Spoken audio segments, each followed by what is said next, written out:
谢谢，谢谢。我想我还是见好就收吧。各位非常感谢大家。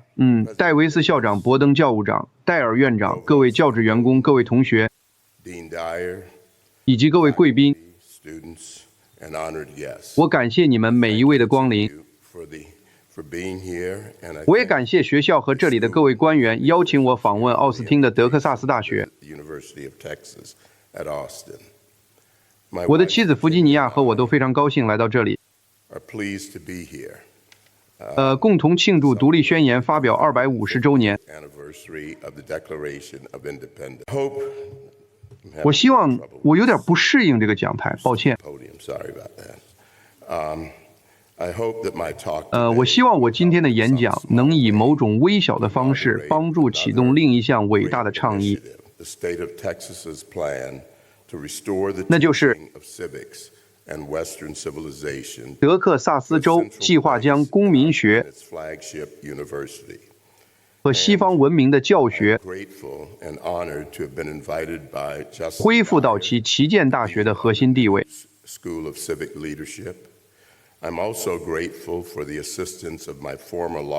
我非常感谢并荣幸能受新成立的公民领导力学院院长贾斯汀·戴尔的邀请。我也感谢我的前法律助理约翰·尤教授的帮助。他在伯克利法学院度过了过去30年，现在加入了贾斯汀和他在德克萨斯大学的团队。这所学院的既定使命是帮助学生接触西方文明的独特遗产和美国宪法传统。作为追求如何生活和如何领导的智慧的一部分，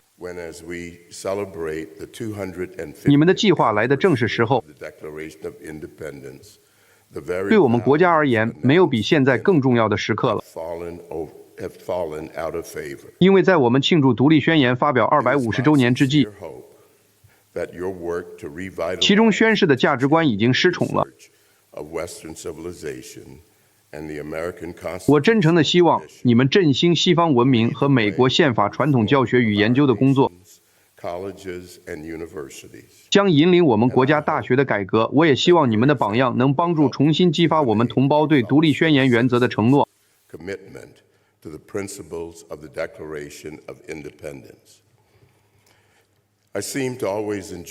我似乎总是很享受前往这个令人惊叹的州的旅程。我的妻子弗吉尼亚和我有许多很棒的朋友和熟人在这里。今天能有我们亲爱的朋友哈兰和凯茜·克劳加入我们，真是太特别了。这个州的一个显著特点是德克萨斯人谈论它的方式，从中流露出来的是他们对家乡州持久而深厚的感情。这种对德克萨斯的崇敬和依恋值得尊重和钦佩，如果可能的话，也值得效仿。这种感情类似于我对我的家乡佐治亚州，当然还有我们国家所产生的依恋。尽管存在种族隔离及其伴随的罪恶所留下的不可磨灭的印记，我自豪地说，我生来是美国人，因上帝的恩典，我是佐治亚人。经常能听到人们公开宣誓效忠上帝和国家。在我们的小学圣本尼迪克特学校，我们每天上学都排成2路纵队，一个班一个班的在操场上集合，观看升旗并宣读效忠誓词，然后安静地走进各自的教室。即使我们许多天赋的以及宪法赋予的权利被剥夺了，我们仍然忠实地宣读效忠誓词，背诵宪法序言，并渴望其承诺的理想得以实现。遗憾的是，这些情感在今天的同胞中已不再那么普遍，他们也似乎不再拥有当年那种持久的力量。事实上，这些情感常常倾向于对我们的国家及其理想的玩世不恭，拒绝、敌意和仇恨。考虑到以上这些，我想从我第一次接触独立宣言原则的经历说起。这可能和你们立刻想到的不一样。独立宣言的第2段庄严宣告，我们认为这些真理是不言而喻的。人人生而平等，造物主赋予他们若干不可剥夺的权利。在我的青年时代，这些真理是坚不可摧的信仰，不受偏执和歧视的影响。美国传统英语词典将不言而喻定义为显而易见的真理，无需证明、论证或解释。无论他们是源于神圣还是世俗，他们从未受到质疑。他们是圣杯，是北极星，是磐石，坚定不移，毋庸置疑。尽管有各种各样助长偏执的法律和习俗，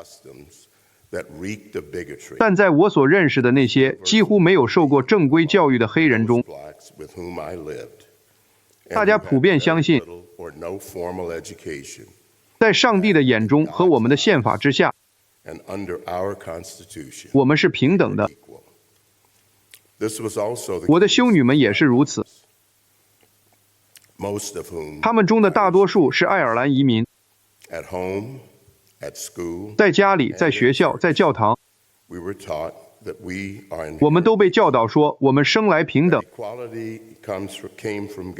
平等来自上帝，是人类无法削弱的。我们是按照上帝的形象和样式创造的。这个论断是无可辩驳的，也超出了人类改变的能力。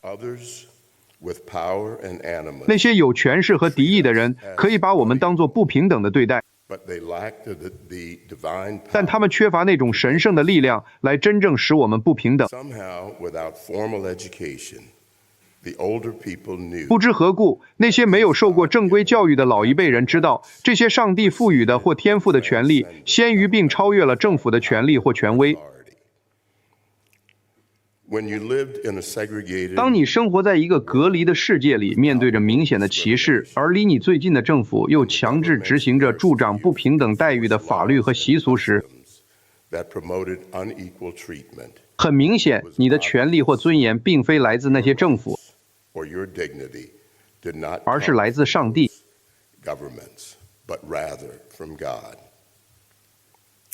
尽管我的祖父不识字，但他经常谈到我们的权利和义务来自上帝，而不是来自隔离和歧视的始作俑者。人类并非天使，他们受制于现在权力的约束，我们不受那些人的支配，即使我们受制于他们的反复无常。我们知道生命、自由和财产是神圣不可侵犯的。这些真理对我们生活中的成年人来说是不言而喻的，并被教导给我们是不可磨灭的、不容否认的真理。我们周围的人能够并且确实带着尊严忍受隔离的侮辱，因为他们知道在上帝的眼中他们是平等的。在讨论独立宣言时，常常有一种不幸的倾向，就是把这些不言而喻的真理和政府的首要原则弄得模糊不清，知识分子想让你们相信我们的建国原则是深奥的哲学问题，或是高深的辩论。即使是那些支持这些原则的人，也常常把他们说的好像是学术玩物。他们把这些原则过度复杂化，抽离了他们的精髓，并且以一种让我们昏昏欲睡的方式来讨论它们。但独立宣言的原则，在我看来，是一种生活方式。他们不是那种只在大学或法学院才能学到的抽象理论，而是我们宪法和政府的基本前提。你可以从身边的人们那里学到。当亚历克西斯·德·托克维尔从法国访问早期的美国时，他惊讶地发现，在文明世界中，没有哪个国家比美国更不关注哲学。但同样的，也没有哪个国家比美国更深刻地根植或更激烈地捍卫独立宣言的原则。这就是我在童年时期理解独立宣言原则的方式。这也是这些原则能够支撑我们国家的唯一方式。也是我今天将向你们讲述这些原则的方式。我现在相信，让我换个说法。我现在相信，就像我当时相信的那样，1776年的独立宣言为我们作为共和国的公民提供了指导原则，即使在这个质疑和批评我们建国原则的时代，我们也不应该忘记，独立宣言确立的原则，尽管我们有种种不完美、失误和悲剧性的错误，但它依然造就了我们。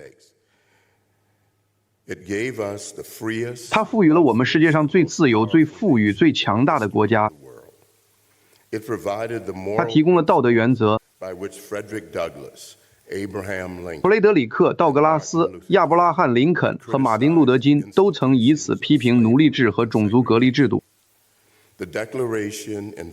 事实上，这份宣言连同福音书是西方文明史上最伟大的反奴隶制文献之一。它没有建立一种政府形式，那是后来宪法的工作，但它阐明了政府的宗旨。这份宣言用清晰的散文明确指出，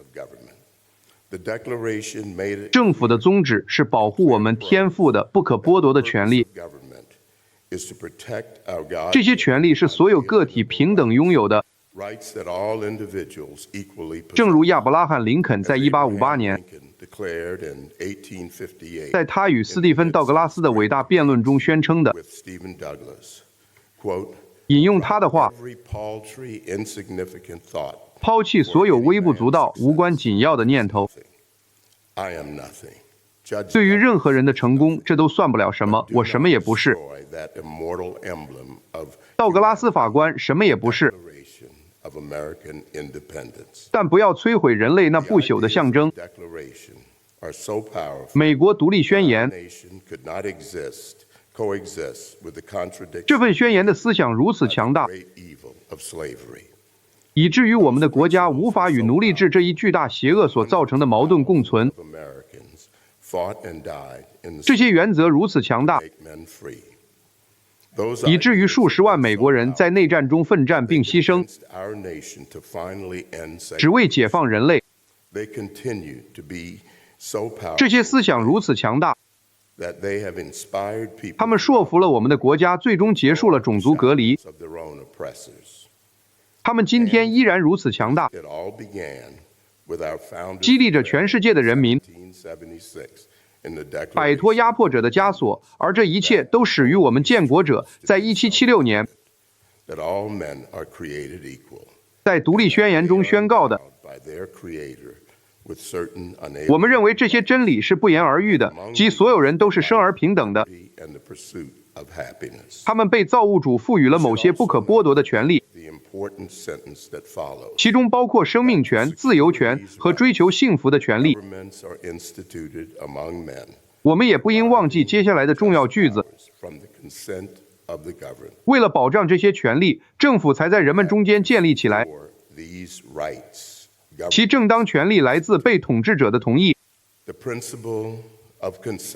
为了保障这些权利，政府才被建立。同意的原则源于平等的原则。我们人民绝不能合法地同意侵犯我们天赋的平等。然而，当我今天重新审视独立宣言时，最让我感动的是它的最后一句话。250年后，我们很容易忘记那56位男士签署这份宣言所需要的勇气。可以说，那些人对国王犯下了叛国罪，冒着被一个远比新生美国强大得多的帝国处死的风险。因此，他们以这句令人难忘的结尾作结。我引用一下：为了支持本宣言，我们坚定地信赖神圣天意的庇佑。我们相互承诺，将我们的生命、我们的财富和我们神圣的荣誉奉献给彼此。我再重复一遍，我们相互承诺，将我们的生命、我们的财富和我们神圣的荣誉奉献给彼此。勇气不是没有恐惧，而是认为有比恐惧更重要的事情。本质上，宣言的签署者们是在说，他们愿意为他们所主张的原则而死。这是最高的勇气行为。那些原则比他们的恐惧更重要。我现在意识到，独立宣言中如果没有最后那句话，其他一切都无关紧要。没有那句话，宣言的其余部分不过是羊皮纸上的文字，优美的词句，但终究只是词句。改变世界的不是这些词句，而是那些愿意劳动、牺牲，甚至献出生命的人们的承诺和精神。也就是林肯在格底斯堡所说的，为宣言原则献出最后的全部忠诚。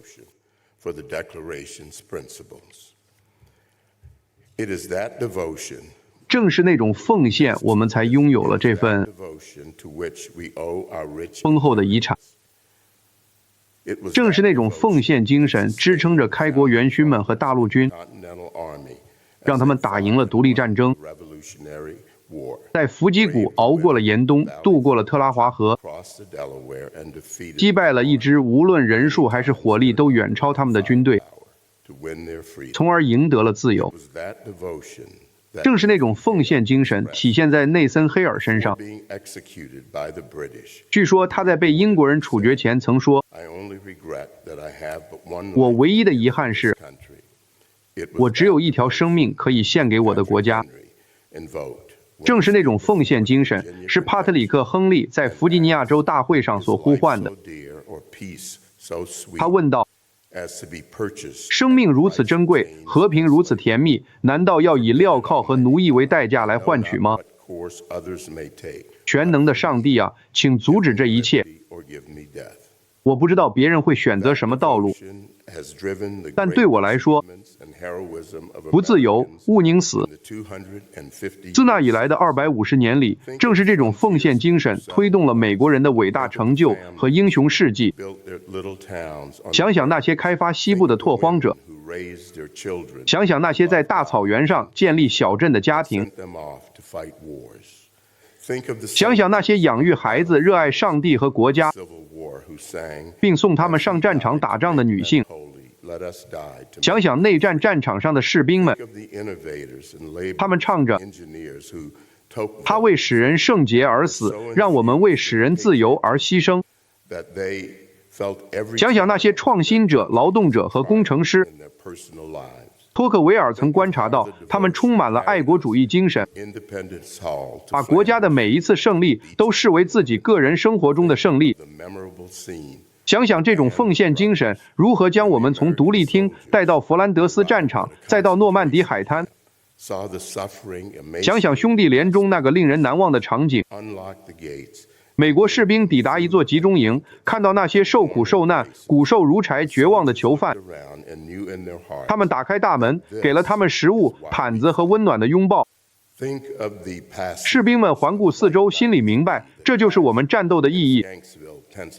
想想9月11日坠毁在宾夕法尼亚州施文克斯维尔的93号航班上的乘客，或者想想，当我们今天坐在这里的同时，那些正在以身赴险的年轻男女，想想我的祖父母，他们在1955年8月英勇的、默默的、不是张扬的，把我和我弟弟叫到厨房餐桌旁，把他们余生都奉献给了我们，好让我们能有一个机会。他们告诉我们，我们没有受过教育，我们没有受过教育，也没有机会，但你们这些孩子会有机会的，我们会把余生都奉献给你们。正是他们的奉献，他们的爱，他们正确抚养我们的决心，才带来了改变，而不是那些话语，尽管那些话语尽其所能地表达了他们的意图，他们的奉献才是最重要的。同样的，一模一样的，这正是独立宣言最后一句中表达的奉献，那种为了我们的原则不惜一切的意愿，在美国历史上一直是最不可或缺的。正是这种奉献是我们今天所缺失的。如果这个国家要延续下去，我们就必须在心中找到它。我是在47年前抵达华盛顿特区的，这很难让人相信。我是1979年作为密苏里州杰克丹佛斯参议员的幕僚抵达的。当时我告诉自己，国会山的工作只是我回佐治亚州萨凡纳家乡的一个短暂停留。后来我在里根政府时期加入了行政部门，在2个联邦机构工作了将近10年，担任过联邦上诉法院的法官，并在过去的34年里一直在最高法院任职。自从我抵达华盛顿的那一天起，从来不缺少那些宣扬崇高目标、说尽好话的人。我周围一直都有人满口承诺，声称致力于某种正义事业，致力于传统道德，致力于国防，致力于自由企业，致力于宗教虔诚，或者致力于宪法的原始含义。这些人可以像签署独立宣言的那些人一样思想高尚，他们可以口诵独立宣言的词句，鹦鹉学舌般的重复其原则。他们可以撰写文章，在会议上与最优秀的人一起谈论独立宣言。然而很多时候这不过是口惠而实不至，被宏大的理论和华丽的辞藻所掩盖。然而似乎缺乏的正是那种奉献。人们获得了权力职位，然后你就会了解他们真正的样子。借用我最近读到的一句话，战斗让我们回归本质。一旦置身于聚光灯下，置身于那场战斗中，许多人就会成为诱惑的牺牲品。这些诱惑旨在让他们偏离之前未经考验的原则。他们变得害怕批评，如此害怕负面关注，以至于他们想方设法避免做正确的事情。或者他们成为奉承的迷人海妖之歌的牺牲品，被赞美迷得神魂颠倒，以至于他们会拼命地寻求顺从。他们被诱惑去购买以前无法获得的东西，他们被欢呼和接受的狂喜冲昏头脑，以至于他们抛弃了自己的信念，他们淡化自己的信息，与自己妥协，违背自己的原则投票，并躲藏起来。他们将自己重塑为制度主义者、实用主义者或深思熟虑的温和派。所有这些都是为了向自己、自己的良心和自己的国家为自己的失败找借口。在华盛顿，我很快就不再疑惑，为什么最高法院花了60年才推翻普莱西诉弗格森案1896年的那项认可政府强制种族隔离并使其合法化的判决。这项判决让我在种族隔离中成长。我的法院不可能花了60年才明白普莱西案是一个可怕的错误。种族歧视与我们不分肤色的宪法是严重不符的。大法官们一定一直都知道，正如哈伦大法官在他唯一的意义中阐明的那样，正确的事情是显而易见的，就像他经常是那样。也许阻碍他们的是懦弱。大法官们可能害怕社会后果，他们可能害怕受到政治攻击，他们可能害怕失去他们的社会地位，他们可能害怕负面新闻，他们可能担心，如果他们开始执行不分肤色的宪法，他们接下来就必须处理异族通婚的问题。但无论如何，在60年可耻的岁月里，他们让像我这样的美国孩子在种族等级制度中长大，因为无所作为比做正确的事情更容易。当美国人看向华盛顿，并疑惑他为何如此经常令人失望时，这并不是因为知道什么是正确的人太少，这也不是因为我们缺乏智慧、能力或才能。相反的，那是因为太少人愿意付出代价去做正确的事，去牺牲名声、奉承、舒适和安全，而这些正是原则的代价。那是因为我们当中太少人反思并展现独立宣言最后一句的勇气和承诺，而且很多人似乎已经忘记了，为了这个国家的存续和发展，其他人付出了多少牺牲。我会更深刻地阐述这一点。我们当中有谁拥有年轻士兵们在诺曼底海滩冲锋，在瓜达尔卡纳尔岛作战，后来在科萨和长津湖水库战斗的勇气吗？如果我们不能说我们拥有这些年轻士兵在战场上捍卫我们立国原则所需的勇气，那么我们又如何维护这些原则和这个共和国呢？除非我们拥有与那些使这个国家成为可能的人的勇气相匹配的奉献精神，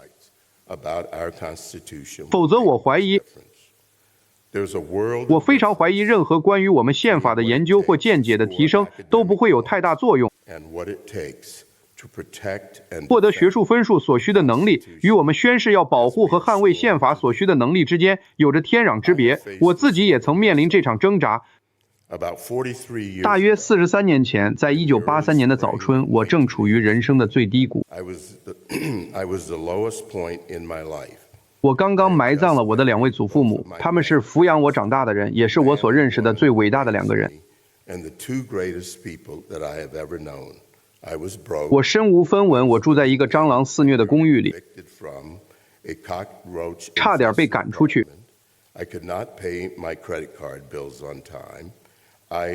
我无法按时支付信用卡账单，我很快就要卖掉我的车来支付我儿子的学费。我不断受到媒体和国会的攻击，因为作为平等就业机会委员会的主席，我没有屈服于当时盛行的种族正统观念。那时我问了自己一个简单的问题：这些原则的价值是什么？你的原则对你来说价值几何？我当时的回答和今天一样，他们值得生命本身。那些原则是什么？他们就是独立宣言中的那些原则。他们是我的祖父母传给我的，并由我的修女和我的信仰所强化。在上帝的眼中，我们是平等的。我们都是按照上帝的形象和样式平等创造的。我们都拥有生命、自由和追求幸福的自然权利。我们的权利和我们的尊严是与生俱来的。他们不来自于他人，也不来自政府。而我们的政府从我们的同意中获得其合法性和权威。我们的权利不来自我们的政府。我们的权利相对于政府的首要地位，对于调和独立宣言的不朽言辞与我们的宪法和历史至关重要。我们的任何权利都不来自政府。政府的所有权利都来自我们的同意。而政府的结构和有限作用是为了确保它不会超越我们所同意的权利，也不会侵犯我们的自然权利。宪法是政府的手段，它是宣告政府目的的宣言。宪法通过保护我们的自然权利和自由，免受权力集中和过度民主的侵害，来实现这一目的。我们的宪法创造了权力分立和联邦制，这在现代历史上是真正第一次，以防止政府变得过于强大，从而威胁到我们的自然权利。联邦党人文集第10篇提出了一个观点，即对我们权利的最大威胁来自多数派系。遗憾的是，人类历史告诉我们，多数人常常试图控制政府，并利用国家侵犯少数人的权利。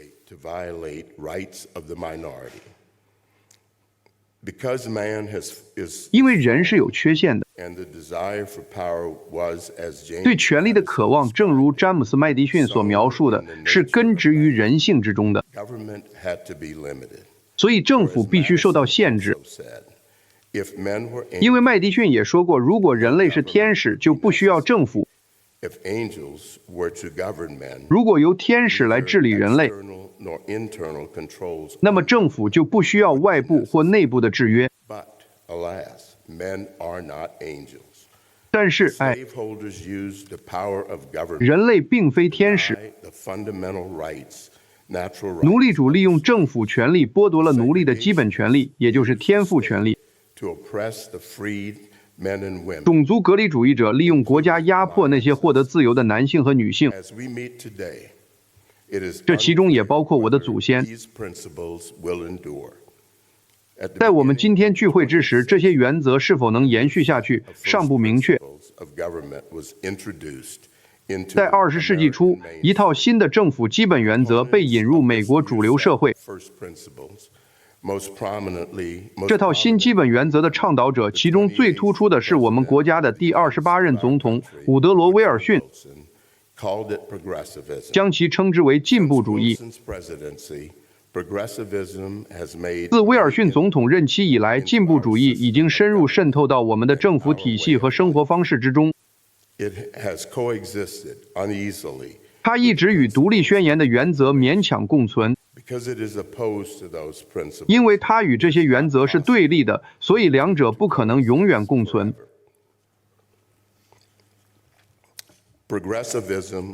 进步主义并非美国本土产物。威尔逊和进步主义者坦率承认，他们是从奥托·冯·俾斯麦的德国那里借鉴的。他们很欣赏那个以国家为中心的社会。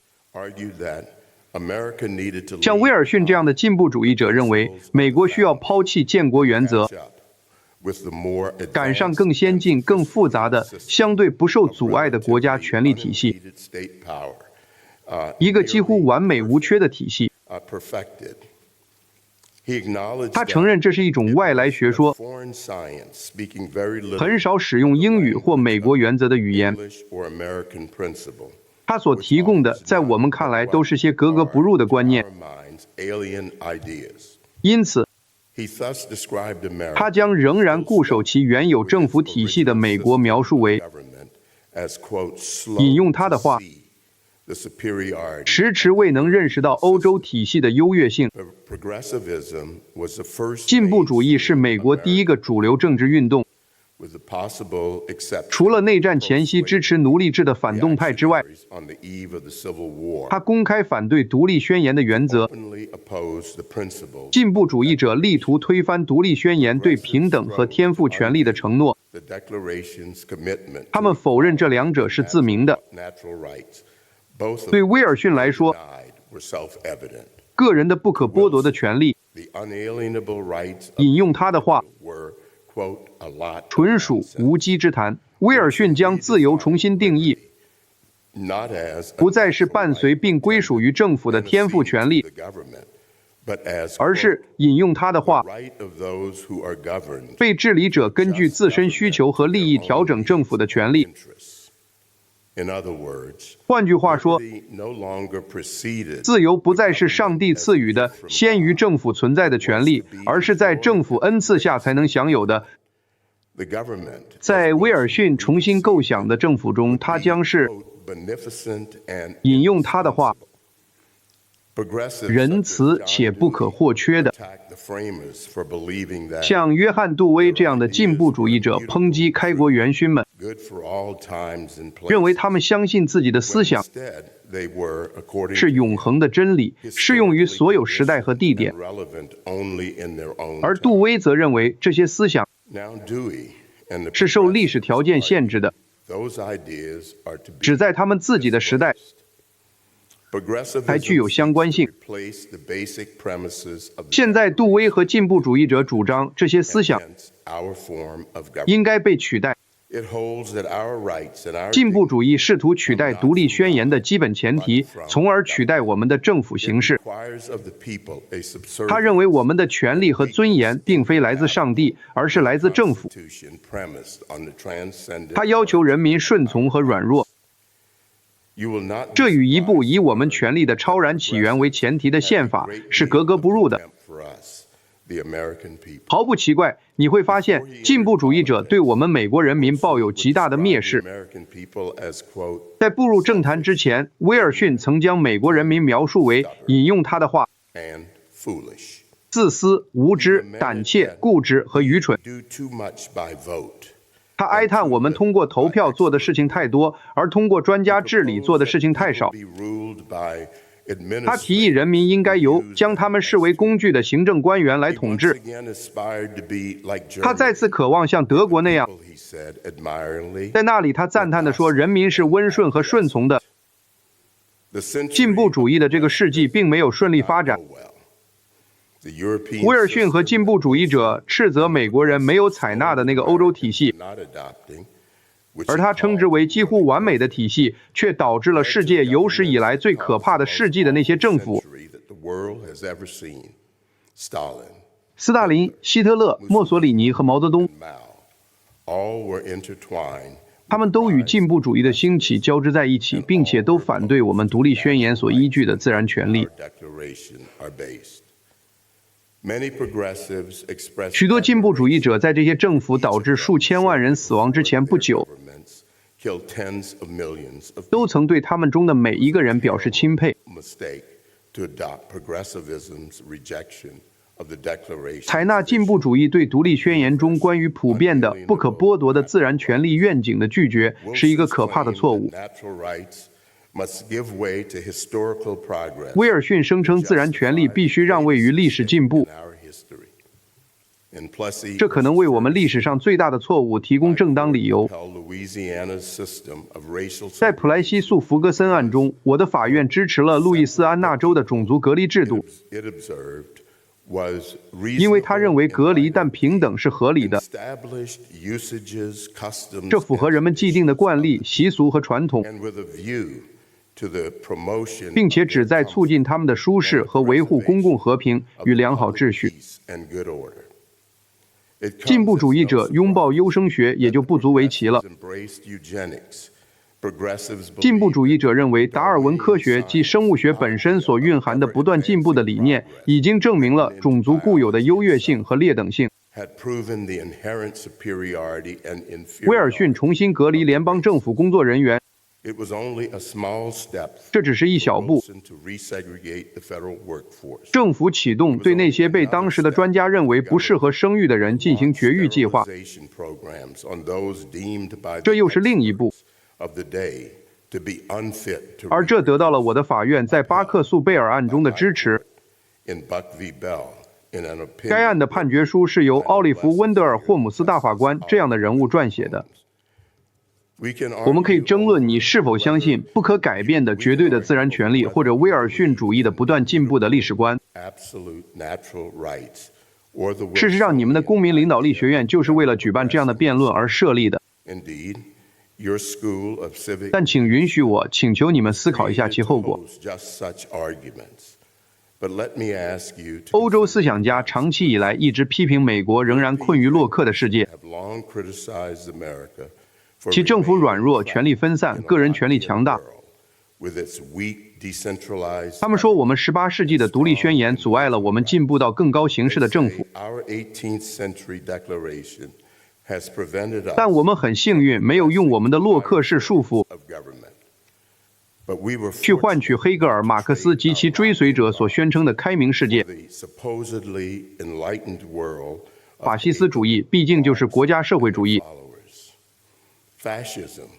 在欧洲和亚洲引发了导致数千万人死亡的战争。苏联和中华人民共和国的社会主义，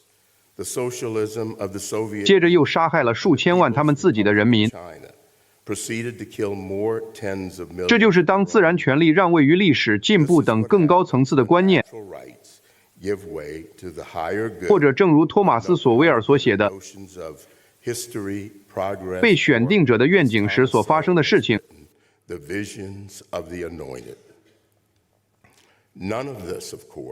当然，所有这些都没有改进独立宣言的原则。托克维尔的《论美国的民主》主要讲述了美国之所以优于欧洲，是因为它有意识地彻底拒绝了中央计划和行政管理。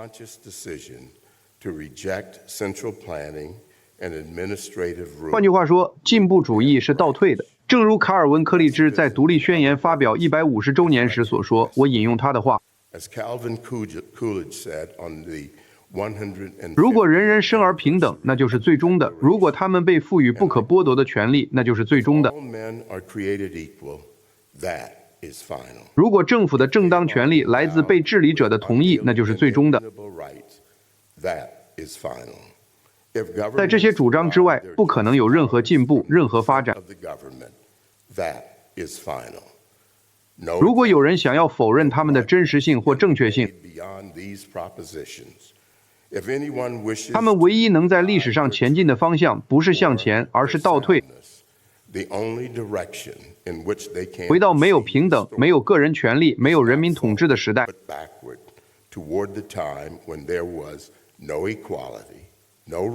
当亚伯拉罕·林肯在格底斯堡向聚集的人群发表演讲时，他们是为了纪念过去而聚集的，但林肯的演讲敦促他们不要自满。相反，林肯说他们应该把过去看作是激励他们未来达到更高境界的灵感。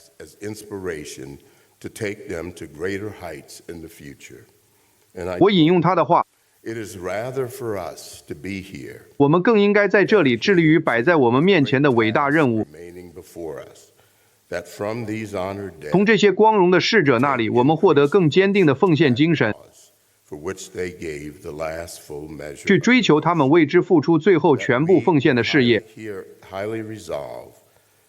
我们在此宣誓我们崇高的决心，这些逝者不应白白牺牲，这个国家将获得自由的新生，这个民有、民治、民享的政府将不会从地球上消亡。当我们聚在一起庆祝独立宣言250周年时，我们可能会很想把它当作被动的旁观者。我们可能会很想享受我们的茶点，把独立宣言当作一个闪亮的物件或纪念品，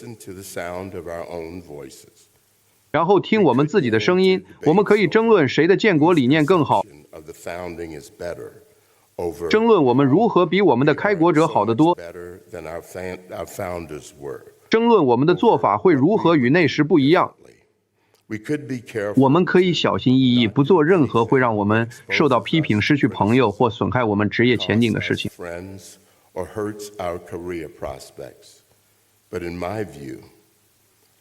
但在我看来，我们必须在自己身上找到独立宣言签署者所拥有的那种勇气，这样我们才能为我们的未来做他们为他们的未来所做的事情。你们每个人每天都会有机会展现勇气，无论你们的人生使命是做一名劳工、一位全职妈妈、一位小企业主、一位教育工作者、一位办公室职员、一位法官，还是其他什么事业。这可能意味着明天在课堂上，当周围的人期望你活在谎言中时，你要勇敢地发声。这可能意味着要对抗当今流行的偏见，比如反犹太主义。这可能意味着当你的宗教被教授嘲笑和贬低时，你要站出来维护它。这可能意味着当你的原则会让你失去朋友或被排斥时，你也不要动摇。这可能意味着当你看到学校董事会正在教你的孩子憎恨你的价值观和我们的国家时，你要竞选学校董事会成员。这可能意味着拒绝一份需要你做出道德或伦理妥协的工作。有一件事我确信是真的，那就是这意味着每天醒来都要下定决心抵制不公平的批评和攻击。这些是我们将要面对的选择，他们将面对你，你必须决定是怯懦的回应，还是像独立宣言签署者那样勇敢的回应。当然这不会容易，从来都不容易。但是如果像我一样，你需要比自己更大的力量来源，你将需要依靠你的信仰来引导和支持你度过这一切。你会让那些你以为是朋友的人失望，并忍受人身攻击以及对你关心的人的攻击。但是如果你坚持下去，你会发现勇气就像怯懦一样，是可以养成习惯的，它将成为你生活的一部分，成为你的一部分。我甚至敢说，它是解放性的。你也将成为他人效仿的活生生的榜样。所以无论如何，请庆祝独立宣言。这是美国历史上最重要的行动，我们宪法的基石，正如林肯所说，是我们共和国的压舱石。但我恳请你们通过捍卫它、维护它，并重新致力于践行它的理想，来庆祝它，汲取那些对抗国王并签署宣言的人们的勇气，或者那位宁愿领导国家经历内战，也不允许这个国家因奴隶制的巨大矛盾而分裂的总统的勇气，对他们为之付出最后一切的那个事业，投入更多的奉献，并坚定地依靠神圣天意的庇佑。让我们彼此承诺，献出我们的生命、我们的财富和我们神圣的荣誉。谢谢大家，愿上帝继续保佑我们的国家。